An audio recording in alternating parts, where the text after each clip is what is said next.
Les pluies qui s'abattent ces derniers temps en ville de Goma ne cessent de causer des dégâts dans certains quartiers.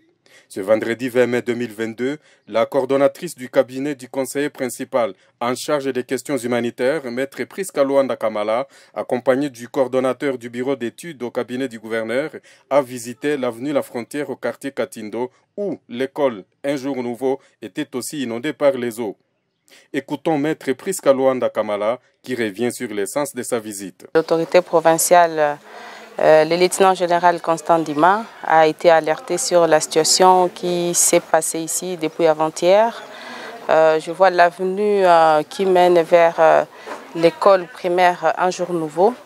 C'est dans la nuit d'avant-hier qu'une pluie s'est abattue et puis ça a causé des dégâts énormes au sein de cette école.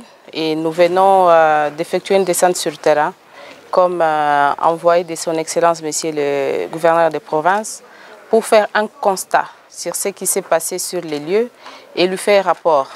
Et nous sommes venus avec l'équipe de l'OVD, qui sont des techniciens en la matière, qui pourront dire à l'autorité provinciale qu'est-ce qu'il faut faire pour que cette avenue soit aménagée.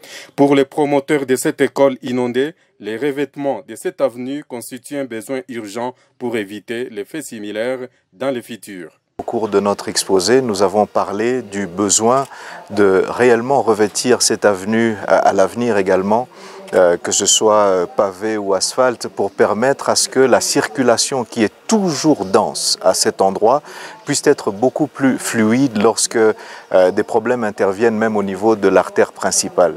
Donc nous sommes heureux d'avoir été entendus et nous croyons que nous allons avoir une solution définitive. Pour l'Office des voiries et drainage OVD, la prise en compte de la construction de cette avenue doit être conséquente pour que les enfants de cette école étudient calmement.